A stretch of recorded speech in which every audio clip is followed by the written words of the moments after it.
بسم اللہ الرحمن الرحیم۔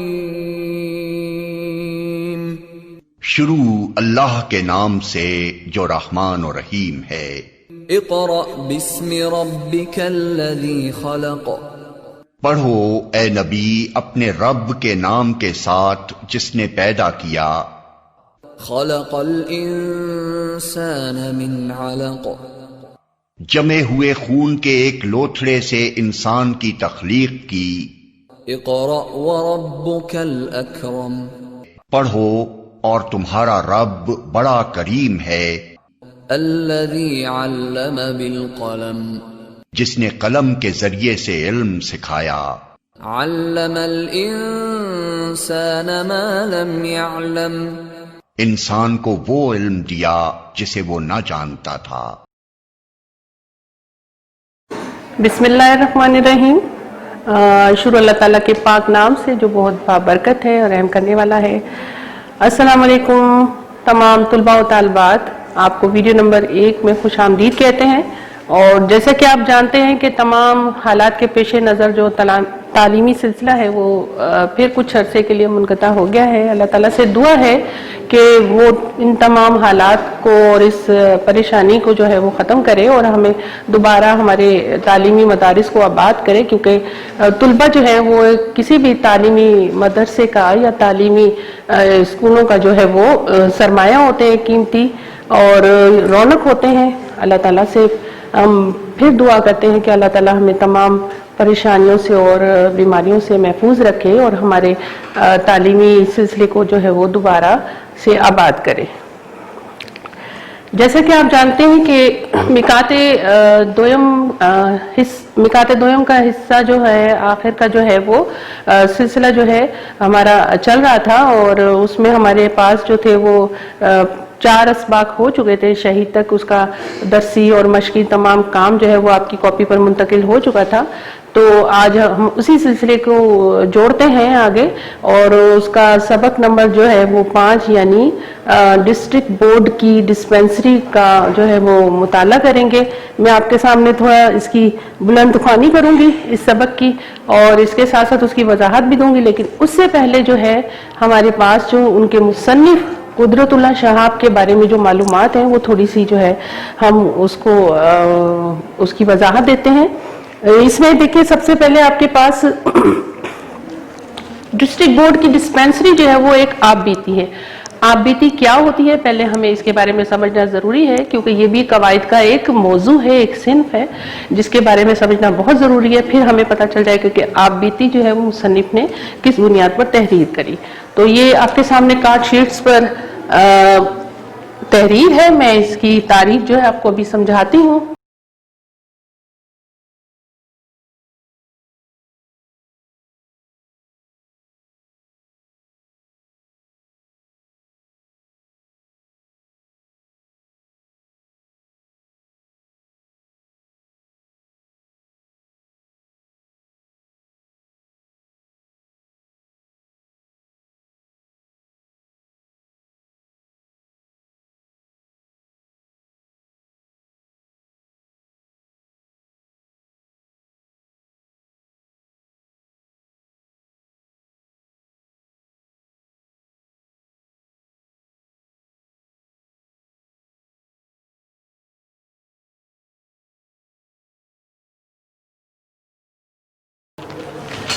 آپ بیتی کسی شخص کا اپنے حالات زندگی کو خود رقم کرنا آپ بیتی کہلاتا ہے۔ یعنی کوئی بھی شخص ہے وہ اپنے اوپر بیتنے والے تمام حالات و واقعات کو جب وہ قلم بند کرتا ہے، تحریر کرتا ہے، تو وہ کہلاتا ہے آپ بیتی۔ آپ بیتی کسی شخصیت خارجی اور داخلی زندگی کا بہترین عکاس ہوتی ہے، یعنی اس کی ظاہری اور اس کی باطنی جو خوبیاں اور خامیاں ہوتی ہیں اور اس کے ساتھ جو حالات پیش آتے ہیں، ظاہری طور پہ نظر آنے والے واقعات جو ہوتے ہیں اور چھپے ہوئے واقعات جو ہوتے ہیں، وہ سب کے سب جب وہ ان کو رقم بند کرتا ہے اور ان کو قلم سے تحریر کرتا ہے تو وہ سب اس کی زندگی کی بہترین عکاسی کرتے ہیں، یعنی اس میں اس کی زندگی کی بہترین جو ہے وہ جھلک نظر آتی ہے۔ اسی لیے کہ اس میں آپ بیتی لکھنے والا اپنی شخصیت کردار کے پوشیدہ پہلوؤں کو بھی آشکار کر دیتا ہے، یعنی جو کچھ بھی اس کے عادتیں ہوتی ہیں، اس کی خوبیاں ہوتی ہیں، اس کی خامیاں ہوتی ہیں، وہ سب جو ہے اس آپ بیتی میں تحریر ہو جاتی ہیں اور سب کچھ جو ہے وہ ظاہر ہو جاتا ہے، آشکار یعنی ظاہر ہو جاتا ہے، اور ہر صداقت کو بیان کر دیتا ہے۔ یعنی مصنف جب اپنی آپ بیتی تحریر کرتا ہے تو بہت سچائی سے، بہت صداقت سے کام لیتا ہے اور اپنی ہر خوبی اور خامی کو بیان کرتا ہے۔ آپ بیتی کسی کی اپنی کہانی کا دوسرا نام ہے، یعنی خود اس شخصیت کی جو اپنی داستان ہوتی ہے، جو کہانی ہوتی ہے، وہ جو شخصیت کے بارے میں کردار ہوتے ہیں، ان سب کو جب وہ بیان کرتا ہے تو وہ ایک طرح سے کہانی کا دوسرا نام ہے۔ عام طور پر اردو زبان کے نامور مصنف اور ادیب اپنی آپ بیتی قلم بند کرتے ہی رہتے ہیں، یعنی زیادہ تر جو جتنے بھی نثر نگار ہوتے ہیں، جتنے بھی ادیب ہوتے ہیں، جتنے بھی مصنف ہوتے ہیں، وہ اپنی آپ بیتی جو ہے وہ ضرور تحریر کرتے ہیں۔ مثلا اس میں جو مشہور مصنف ہیں وہ ہے احسان دانش کی جہان دانش، یہ ان کی اپنی آپ بیتی ہے۔ جہان یعنی ان کی اپنی دنیا، دانش یعنی جو احسان دانش مصنف ہیں، اور مرزا ادیب کی مٹی کا دیا مشہور آپ بیتی ہے۔ اور آپ کے نصاب میں آج جو سبق شامل ہے قدرت اللہ شہاد کے شہاب نامہ، شہاب نامہ ایک کتاب ہے، ایک ان کی تصنیف ہے جس میں انہوں نے اپنی جو ہے وہ آبیتیاں تحریر کری ہیں، جس میں ان کے بچپن کی آبیتی الگ ہے، جس میں ان کی جوانی کی آبیتی الگ ہے، اور جس میں ان کے بڑھاپے کی آبیتی الگ ہے۔ اور اس میں اس وقت آپ کے نصاب میں ایک ڈسٹرکٹ بورڈ کی ڈسپینسری کے عنوان سے ایک چھوٹا سا سبق ہے جس میں اس مصنف نے اپنی آبیتی جو ہے وہ تحریر کری ہے۔ یہ تو تھا آبیتی کا قواعد کے لحاظ سے جو تھی تعریف تھی، جو میں نے آپ کو سمجھا دی، اور آپ کے سامنے تحریر بھی ہے، آپ اس کو بار بار دہرائیں گے تو یہ اچھے سے اور بھی سمجھ میں آ جائے گی۔ قدرت اللہ شہاب جو تھے وہ 1917 میں پیدا ہوئے۔ آپ ایک سرکاری افسر تھے اور زیادہ تر جو ہے آپ کی خدمات جو ہے وہ آزاد کشمیر کے سیکرٹری جنرل کی حیثیت سے بھی رہی اور جنگ میں ڈپٹی کمشنر کی حیثیت سے عہدے پر کام کیا۔ آپ پاکستان کے گورنر جنرل غلام محمد سکندر مرزا اور صدر ایوب کے ساتھ بطور سیکرٹری آپ نے کام کرا۔ ہالینڈ میں آپ پاکستانی سفیر کی حیثیت سے کام کرتے رہے، پاکستان کی انجمن ترقی اردو کے صدر بھی رہے۔ شہاب نامہ آپ کی، جیسا کہ میں نے ابھی بتایا کہ آپ بیتی ہے جس میں آپ نے اپنے بچپن کے، جوانی کے اور بڑھاپے کے جو ہے وہ احوال جو ہیں، واقعات جو ہیں وہ قلم بند کیے ہیں۔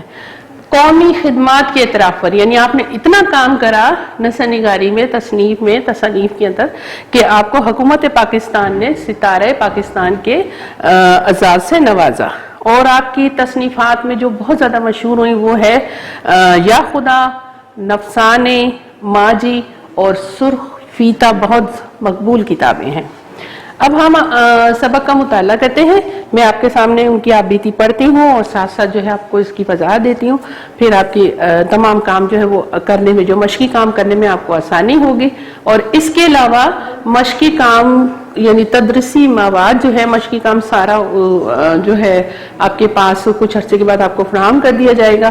تمام سوالات کے جوابات اس میں موجود ہیں، الفاظ معنی موجود ہیں، جملوں کی تشریحات موجود ہے اور نثر پاروں کی تشریحات موجود ہے۔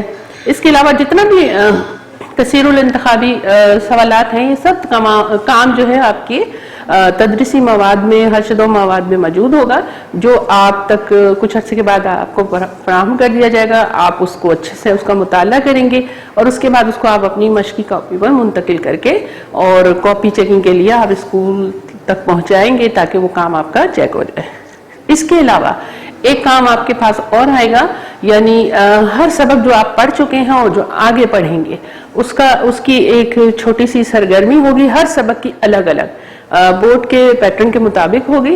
آپ نے اس کو دیکھ کر اس میں جو موجود سوالات ہوں گے ان کے جوابات جو ہیں وہ اپنی کاپی سے یاد کر کے زبانی تحریر کرنے کی کوشش کرنا ہے۔ اس کے علاوہ جو آپ کا قواعد کے لحاظ سے ورک ہوگا، یعنی خطوط نگاری یا آپ کا جو مضمون ہوگا، مضمون نگاری کا کام، وہ آپ اپنے نیٹ سے جو ہے وہ ڈھونڈ کر، سرچ کر کر، تلاش کر کر آپ اس کو بڑے اچھے الفاظ کے ساتھ، پیراگراف کے ساتھ قلم بند کریں گے۔ اور یہ کام جو ہے تمام सरगर्मियां जो है ये मुकम्मल करने के बाद जो है आप स्कूल तक पहुंचाएंगे, बाकायदा इसके नंबर दिए जाएंगे आपको, और ये तमाम मार्क्स जो हैं और ये कॉपीज जो हैं आप बाकायदा एक अलग से फाइल बनाएंगे।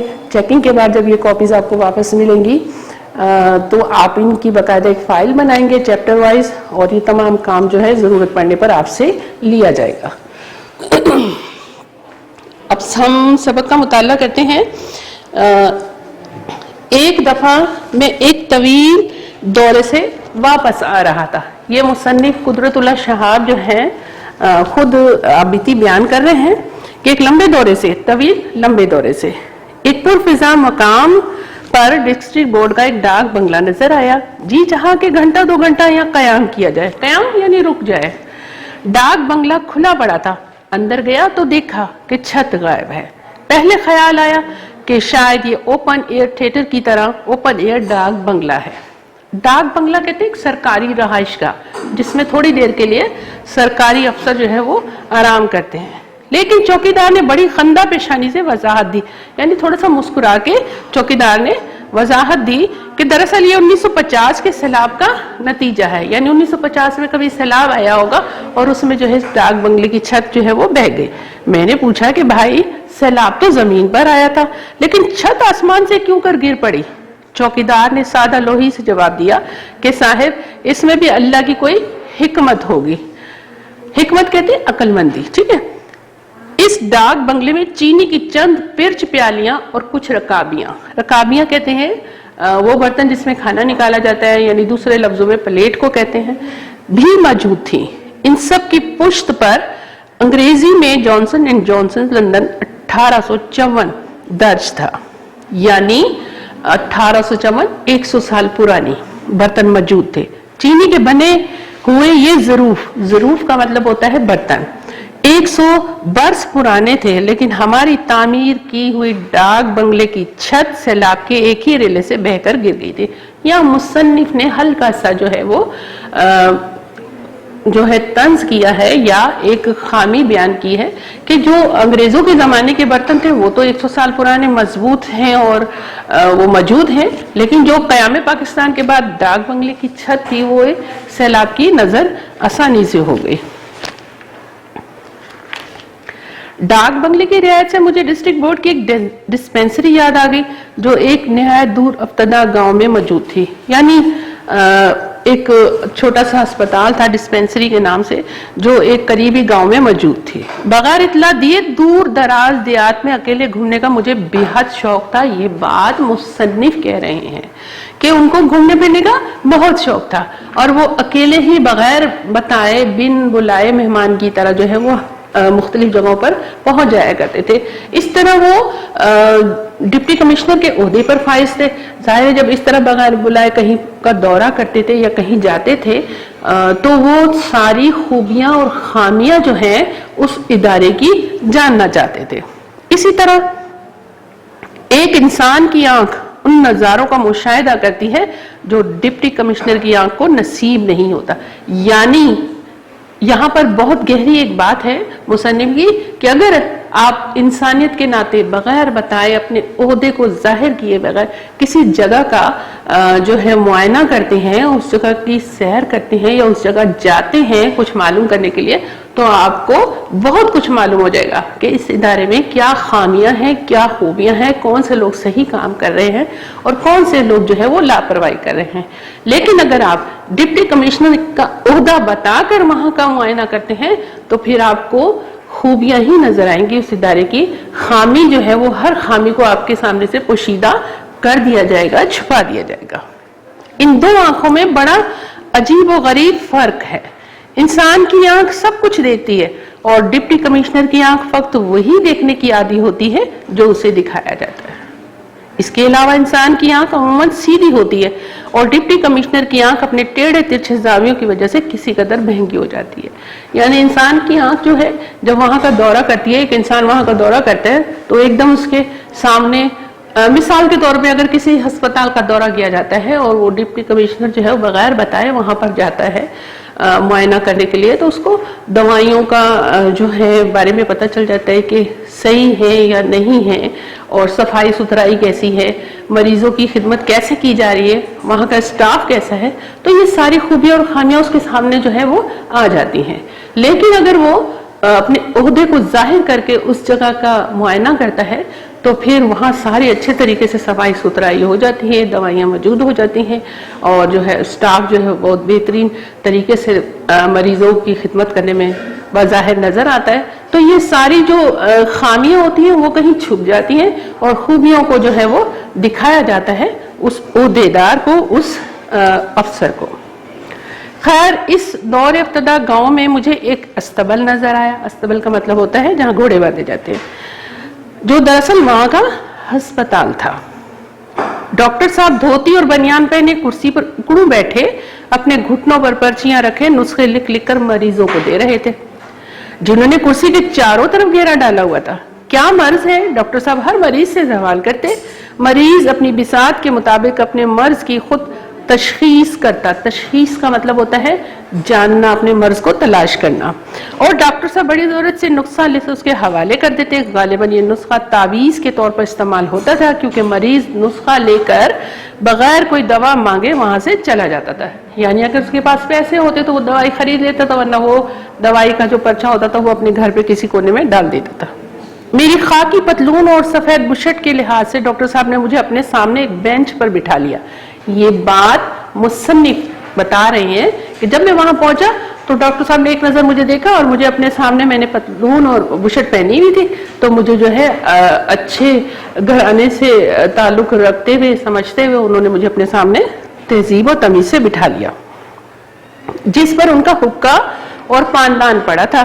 उन्होंने कई बार मुझे दूसरे मरीजों पर तरजीह देने की कोशिश की, लेकिन मैंने जवाब दिया कि मेरी तकलीफ जरा पेचीदा किस्म की है, इसलिए मैं सबसे आखिर में अपना हाल बयान करूंगा। यानी मेरे हुलिये के लिहाज से, मुसन्निफ ये बता रहे हैं कि मेरे हुलिये के लिहाज से डॉक्टर साहब ने मुझसे बीच में मरीजों को छोड़ छोड़ के पूछने की कोशिश की कि मुझे क्या तकलीफ है। तो लेकिन मैं तो बहुत कुछ जानना चाहता था, सो मैंने थोड़ा सा उनको बताया कि मेरी तकलीफ जो है जरा बहुत नाजुक और पेचीदा किस्म की है, पहले आप मरीजों को देख लें, फिर उसके बाद मैं तफसील से आपको बताऊंगा। जब मरीजों का हजूम खत्म हो गया, हजूम होता है रश, भीड़, तो डॉक्टर साहब बड़ी खैर सगाली से मेरी तरफ मतवज्जा हुए। खैर सगाली यानी खुश आमदीद कहते हुए मैंने निहायत संजीदगी से अपनी तकलीफ बयान की। डॉक्टर साहब, मैंने कहा, मेरे दिमाग में कुछ खलल वाक़े हो गया है। मुझे बैठे बैठे वहम होने लगता है कि मैं जिला झंग का डिप्टी कमिश्नर लग गया हूँ। खलल कहते हैं नुक्स को, यानी यहाँ मुसन्निफ ने अपने ओहदे को वाजे भी कर दिया, लेकिन उसको बीमारी के अंदर छुपाकर, अपने दिमाग की बीमारी के अंदर छुपाकर जो है बयान करा कि डॉक्टर साहब समझ नहीं पाए कि ये संजीदगी से बात कर रहे हैं या ऐसी मजाक कर रहे हैं। डॉक्टर साहब ने बड़ी फुर्ती से अपनी टांगे कुर्सी से नीचे उतार ली और ऐनक के खोल के ऊपर से मुझे बड़े गौर से घूरा।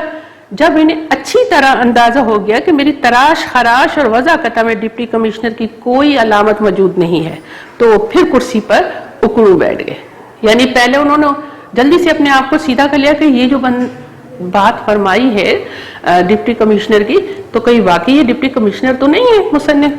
लेकिन जब उनको तसल्ली होगी कि ऐसा कोई हुलिया नहीं है कि एक ओहदेदार का, एक अफसर का जो हुलिया होता है वैसा कोई इनका हुलिया नहीं है, सो दोबारा उसी हालत में कुर्सी पर बैठ गए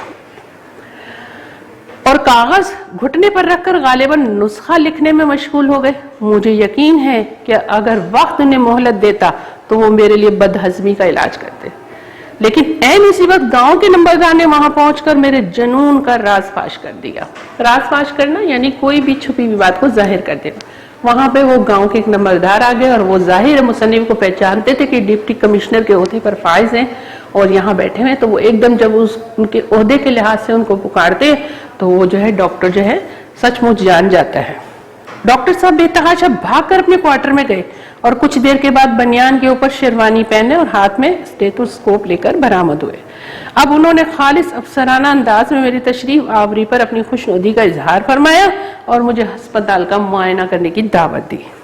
मैंने भी बड़ी वजादारी से डिस्पेंसरी का मुआयना किया, ठीक है, नहीं वजादारी बहुत तौर तरीके से, जिसमें टिंचर आयोडीन, सोडा बाइकार, اسپرین اور بڑی بڑی بوتلوں میں کئی دن کا باسی پانی کے علاوہ اور کوئی دوائی موجود نہ تھی۔ ڈاکٹر صاحب نے فرمایا کہ ڈسٹریبیوٹ میں اسپتال کا بجٹ تو باقاعدگی کے ساتھ سال کے شروع میں منظور ہو جاتا ہے، لیکن دوائیوں کا اسٹاک اکثر سال کے آخر میں یا بعض اوقات اگلے سال موصول ہوتا ہے۔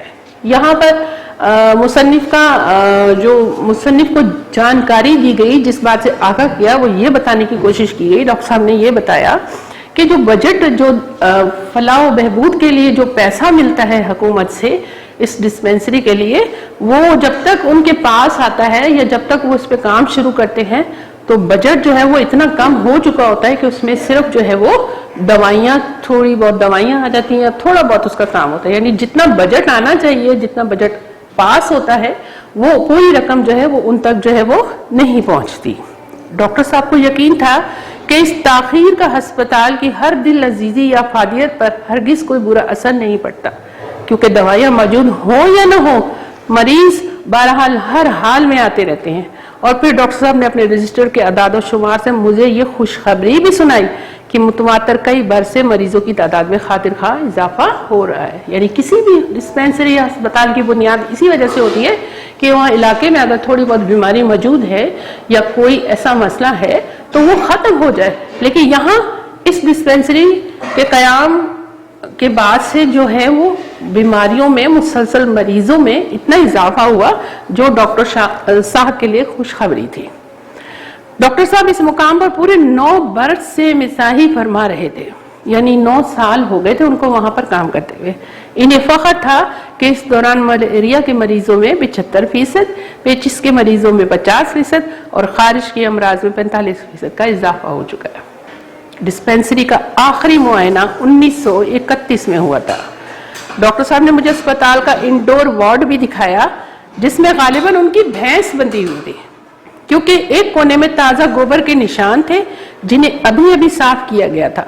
معائنے کے بعد ڈاکٹر صاحب نے مجھے وزٹر بک پیش کی، وہ کتاب جس میں جو ہے معائنہ کرنے کے بعد جو ہے وہ عہدیدار یا جو وہ افسر ہے وہ تحریر کرتا ہے اپنے خیالات کو۔ میں اس میں اپنی رائے کا اظہار کروں۔ میں نے عرض کیا، دنیا طب میں یہ ہسپتال سنگ میل کی حیثیت رکھتا ہے۔ یہاں پر دوائیوں کی جگہ نسخوں سے علاج کیا جاتا ہے اور مریضوں کی تعداد روز افزوں ترقی پر ہے۔ ہسپتال میں داخل ہونے والے مریضوں کے لیے بھینس کے خالص دودھ کا خاطر خواہ انتظام ہے، کیونکہ وارڈ میں بھینس باندھنے کا بھی بڑا اچھا بندوبست ہے۔ گوبر بھی وقت پر اٹھایا جاتا ہے اور مکھیوں کی آمد و رفت پر کوئی خاص پابندی عائد نہیں۔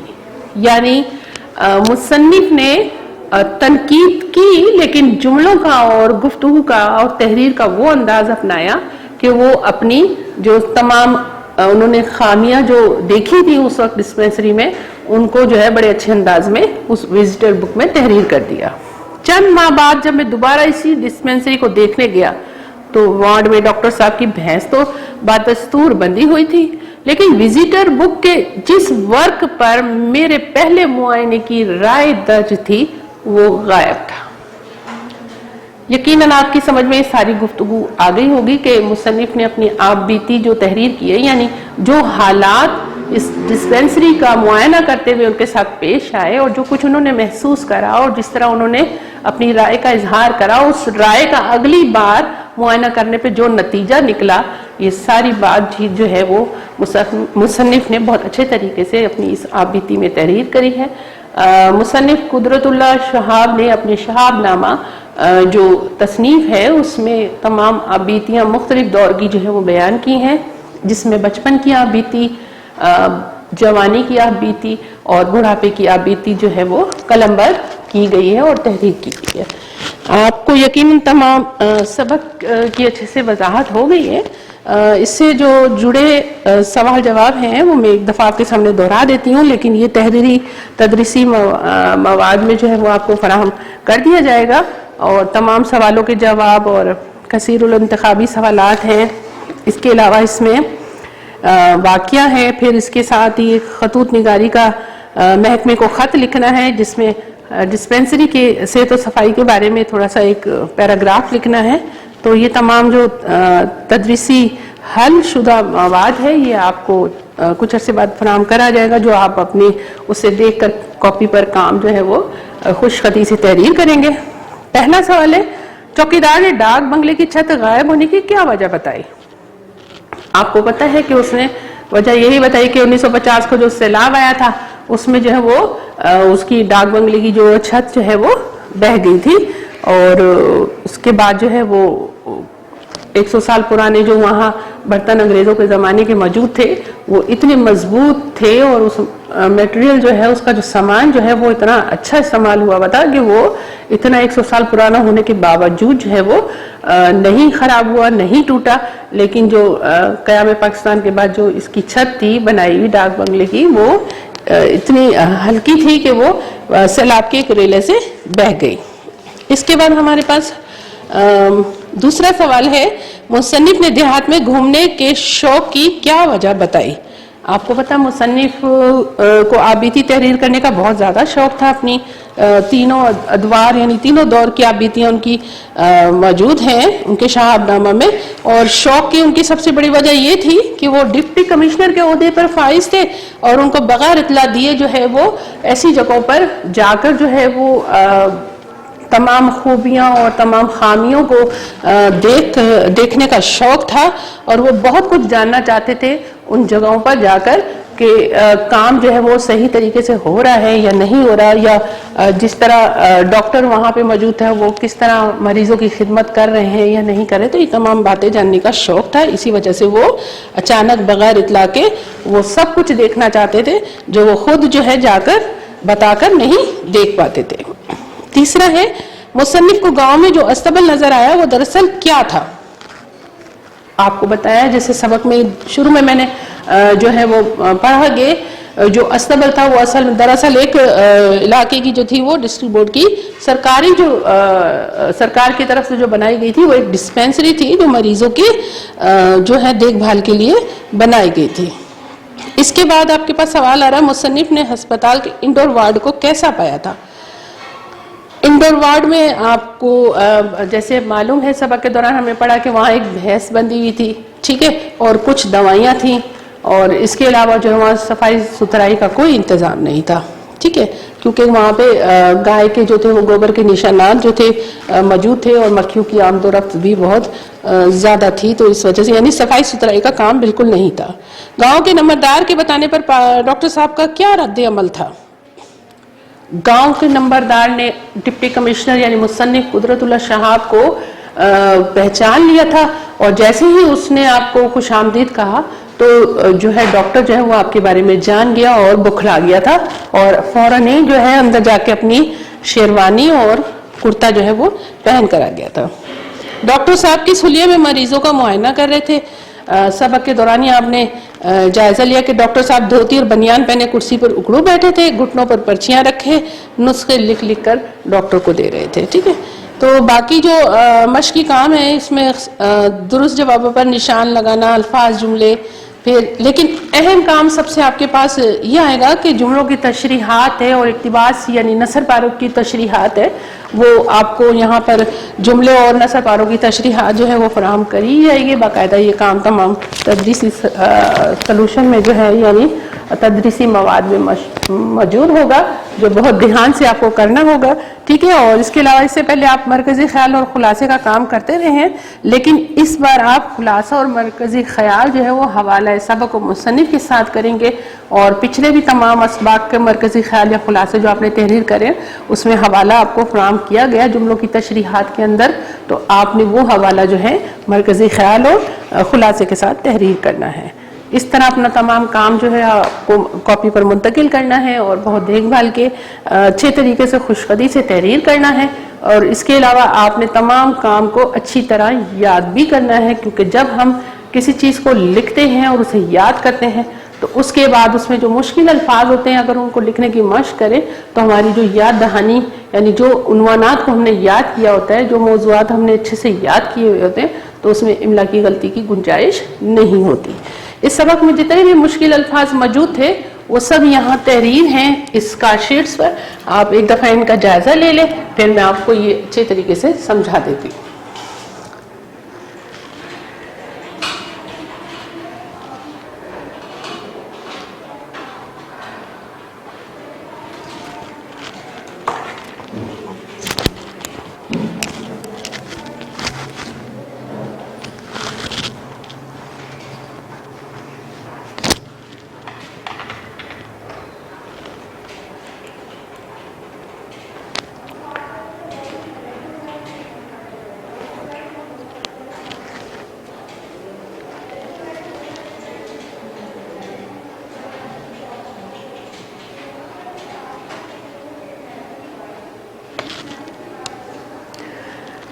سبق کے دوران کئی مشکل الفاظ آئے ہیں جو میں آپ کو ساتھ ساتھ بتا دی ہوں، لیکن تحریری طور پر آپ کے سامنے یہ الفاظ ہے۔ حکمت ہے، اس کا مطلب ہوتا ہے دانائی، تشخیص، مرض پہچاننا، خیر سگالی، اچھے جذبات کا پیغام، خلل، رکھنا ڈالنا، دور افتادہ، لمبے فاصلے پر موجود جگہ، روز افزوں، روزانہ بڑھنے والا، رکابیاں، برتن، وہ برتن جس میں کھانا کھانے کے لیے نکالا جاتا ہے یعنی پلیٹ، زاویے، کونے، گوشے، ظروف، برتن، جیسے ہم نے قاعدے میں چھوٹی عمروں میں پڑھا تھا زوئیں سے ظروف، یعنی ظروف کا مطلب ہوتا ہے برتن، نسخے، وہ پرچہ جس میں مریض کے لیے دوا لکھی جائے، وضع قطع، شکل و صورت، وضعداری، باوقار طریقہ۔